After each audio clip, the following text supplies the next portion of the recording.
ప్రకటన గ్రంథ వివరము. ప్రకటన గ్రంథమునకు గల పేర్లు. ప్రకటన గ్రంథములో వ్రాయబడిన విషయములను బట్టి ప్రకటన గ్రంథమునకు గల పేర్లు. ప్రకటన గ్రంథము అనగా ప్రపంచమునకు ప్రకటించవలసిన గ్రంథము. ఇది ప్రపంచమునకు నోటీసు బల్ల వంటిది గనుక దాచవలసిన గ్రంథము కాదు. ప్రవచన గ్రంథము అనగా ప్రవక్తలు వ్రాసిన ప్రవచనములన్నింటికి ఈ గ్రంథములో నెరవేర్పులున్నవి.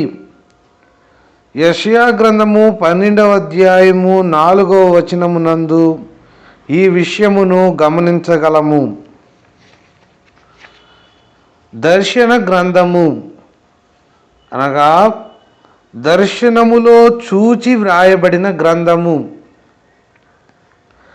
భయంకర గ్రంథము అనగా ఈ గ్రంథములోని సంగతులు చదువు వారికి భయము కలిగించునట్లుండును.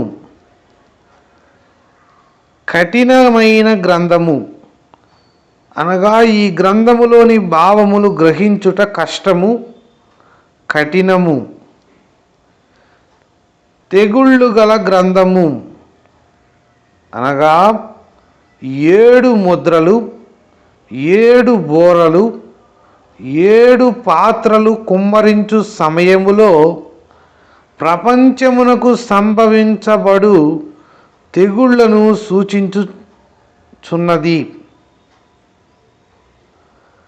ఎడతెరిపి లేని గ్రంథము అనగా అన్ని యుగములందు జరుగు సంగతులు ఈ గ్రంథములో ఉన్నవి. పరలోకపు ప్రదర్శన గ్రంథము అనగా శిష్యుడైన యోహాను పరలోకమునకు కొనిపోబడి పరలోకములో చూచిన దర్శనములన్నీ భూలోకములో సంక్షిప్తముగా వివరించినది.